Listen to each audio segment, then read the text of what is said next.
السلام علیکم ورحمۃ اللہ وبرکاتہ۔ خیریت سے ہیں جناب؟ ٹھیک ٹھاک ہیں؟ Group trio by story group کے تمام ممبران امید ہے کہ خیر خیریت سے ہوں گے۔ یہ میرے بیٹوں کا، جیسے آپ کو میں نے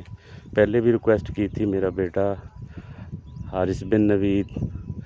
اور میرا بھتیجا حافظ واصف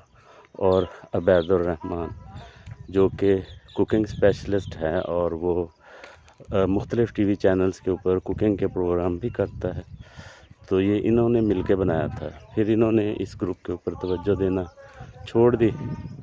تو پھر انہوں نے مجھے کہا کہ پاپا آپ کچھ ویڈیوز بنا کر ہمیں دیں، تو میں وہ ویڈیوز بنا کے دیتا ہوں ان کو اور یہ لگاتے ہیں۔ تو مجھے بڑا اچھا رسپانس ملا ہے دوستوں کی طرف سے، تو میں بہت شکریہ ادا کرتا ہوں جو میری اس ویڈیوز کو لائک بھی کرتے ہیں اور اس کو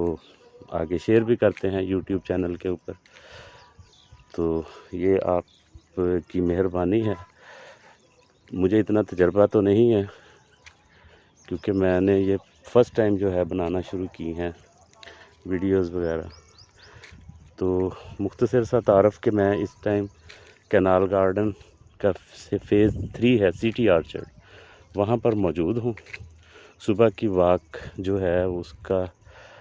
وقت ابھی ختم ہوا ہے، تو یہاں پر میرا گھر بن رہا ہے ایک کنال کا، تو وہ میں لیبر کو بھی دیکھنے آتا ہوں، ساتھ میں یہ تھوڑا سا ویڈیو جو ہے یہ بھی بنا لیتا ہوں۔ تو یہ کینال ویوز کا فیز سٹی آرچرڈ یہ رحیم یار خان میں نہر کنارے کے اوپر واقع ہے۔ آج 14 اگست ہے، تو 14 اگست کے حوالے سے میں آپ سے تھوڑی سی گفتگو کروں گا کہ یہ ملک جو ہے 14 اگست 1947 کو پاکستان کا مطلب کیا، لا الہ الا اللہ محمد رسول اللہ صلی اللہ علیہ وآلہ وسلم کے نام سے وجود میں آیا تھا، اور دنیا تب حیران تھی کہ قائد نے جس طرح مطلب کہ اس ملک کی آزادی جو ہے اس کے ساتھ جد و جہد کی، مسلمانوں کو اکٹھا کیا ایک پلیٹ فارم کے اوپر، اتنی جلدی اور اتنے کم وقت میں آزاد ہونے والا ملک میرا خیال ہے یہ دنیا میں واحد ملک ہے پاکستان۔ تو دنیا اس لیے حیران تھی کہ یہ اتنی جلدی اتنا بڑا ملک کیسے آزاد ہو گیا، اور ویسے حیران تو اب بھی ہے دنیا کہ یہ ملک چل کیسے رہا ہے۔ خیر ہم اور طرف تو نہیں جائیں گے۔ تو یہ جو ہے ملک بن رہا تھا، تو قائد اعظم جو تھا ہمارا لیڈر تھا، ان کی 2 واقعات ہیں تب کے زندگی کے، جو کہ میں آپ لوگوں سے ساتھ شیئر کرنا چاہوں گا یہ آج 14 اگست کے موقع کے اوپر۔ ایک واقعہ بڑا مشہور واقعہ ہے، کتابوں میں آپ لوگوں نے بھی پڑھا ہوگا، سنا ہوگا۔ تو کہ ایک دفعہ ایک جلسے میں قائد اعظم خطاب کر رہے تھے، تو کسی نے، ایک بندہ جو کہ مسلمان، بڑے ہی غور کے ساتھ قائد اعظم کی تقریر سن رہا تھا، اور قائد اعظم کی نفاست، ان کی ڈریسنگ، ان کا بولنے کا انداز اس وقت دنیا میں بہت ہی مشہور تھا۔ تو ایک ہندو نے پوچھا اس مسلمان سے جیلسی میں آ کر کہ تم بڑے غور سے اس کی تقریر سن رہے ہو، تمہیں کچھ پتہ بھی چل رہا ہے کہ یہ کیا کر رہا ہے، یہ تمہارا لیڈر تو انگریزی میں بول رہا ہے۔ تو اس بندے نے جو آگے سے جواب دیا، وہ سن کر رونگٹے کھڑے ہو جاتے ہیں، کہ اس نے کہا کہ بھئی یہ چاہے انگریزی میں بول رہا ہے یا جس زبان میں بھی بول رہا ہے، اس سے مجھے کوئی مسئلہ نہیں ہے، مگر مجھے یہ اتنا یقین ہے کہ جو کہہ رہا ہے نا وہ سچ ہے اور صحیح ہے اور درست ہے۔ یہ تھا تب ہمارا جذبہ اور جد و جہد، جس سے کہ پاکستان وجود میں آیا۔ یہ واقعہ جو تھا نا، جب سنتے ہیں تو رونگٹے کھڑے ہو جاتے ہیں۔ اور آج کے بارے میں کیا کہیں گے، کچھ بھی نہیں، سیاست کی طرف چلی جائے گی بات۔ اور دوسرا ایک واقعہ تھا کہ ایک دفعہ قائد اعظم ریلوے اسٹیشن پر، تب انگریزوں کی ٹرین جو تھی وہ اس کے اندر ایک بوگی لگا کرتی تھی جس کو سلون بوگی کہتے ہیں، جس کے اندر کہ ہر سہولت جو کہ ایک اچھے ہوٹل میں ہوتی ہے وہ موجود ہوا کرتی تھی اس وقت کے دور سے۔ تو ایک سلون بوگی جو ہے وہ قائد اعظم کے نام سے منسوب تھی۔ وہ اب بھی میرا خیال ہے پنڈی یا لاہور میں جو ریلوے کا عجائب گھر ہے وہاں پر کھڑی ہے، اور کئی لوگ اس کو دیکھنے بھی جاتے ہیں۔ اس میں پورا مکمل ایک kitchen, bed room, office, wash room attach, تمام قسم کی سہولیات، ریڈنگ کے لیے، لکھنے کے لیے، رائٹنگ کے لیے، تمام جگہ جیسے کہ ایک ہوٹل میں ہوتی ہیں، وی آئی پی ہوٹل میں اس وقت کے لحاظ سے وہ تمام سہولتیں اس میں موجود تھیں۔ خیر وہ واقعہ یہ تھا کہ قائد اعظم اس وقت وہ سفر کرنے کے لیے جب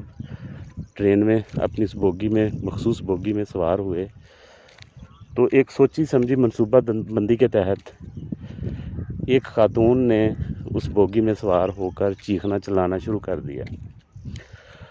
اور کہا کہ میرے ساتھ قائد اعظم جو ہے انہوں نے ہراسمنٹ کی ہے۔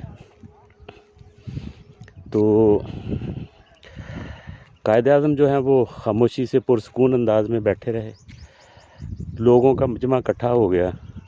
کوئی کہنے لگا کہ یہ ان کا لیڈر ہے، یہ وہ، اس طرح کی باتیں ہونے لگی، کیونکہ ایک منصوبہ بندی کے تحت یہ کام سارا ہو رہا تھا۔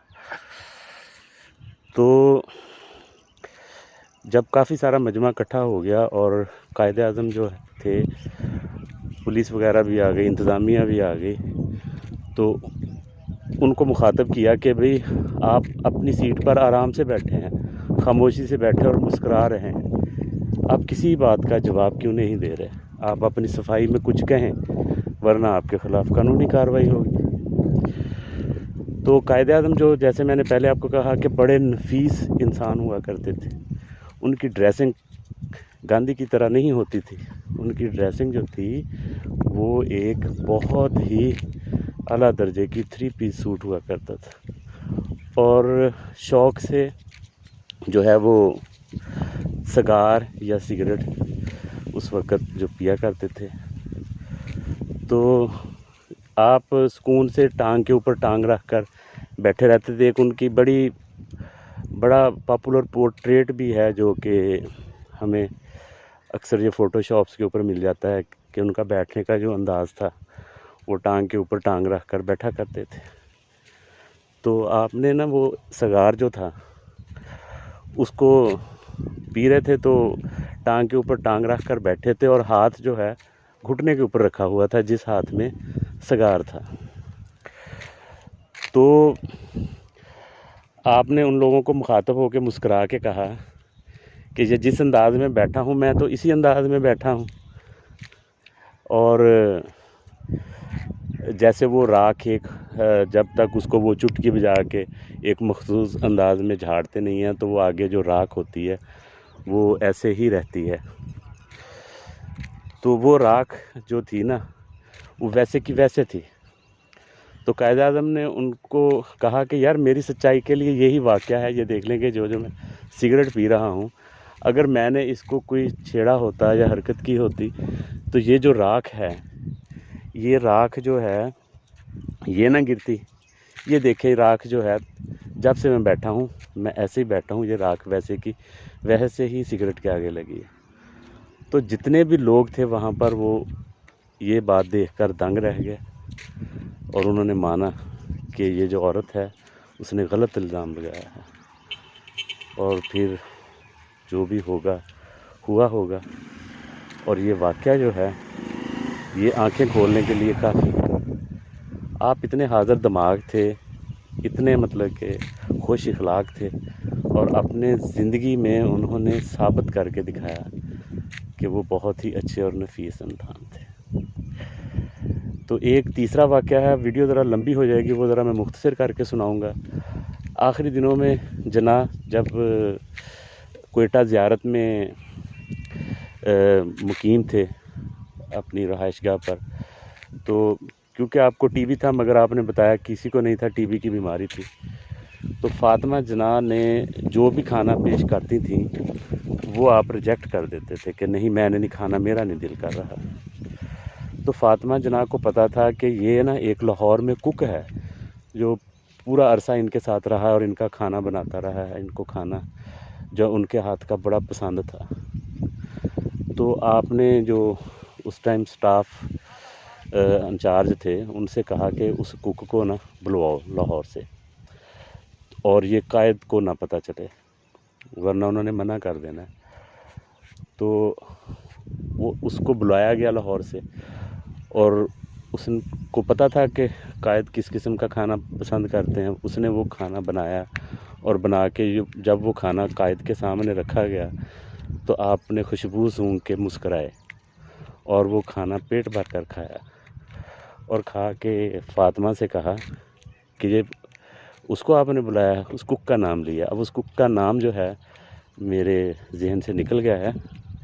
جہاں میں نے یہ واقعہ پڑھا تھا وہاں پر اس کک کا نام ایڈ تھا۔ تو فاطمہ نے بھی آگے سے کہا ہاں جی آپ کھا نہیں رہے تھے تو مجھے فکر تھی، اس لیے جو ہے وہ میں نے ان کو بلا کے یہ کھانا آپ کے لیے کھایا۔ تو آپ نے اس کو بلوا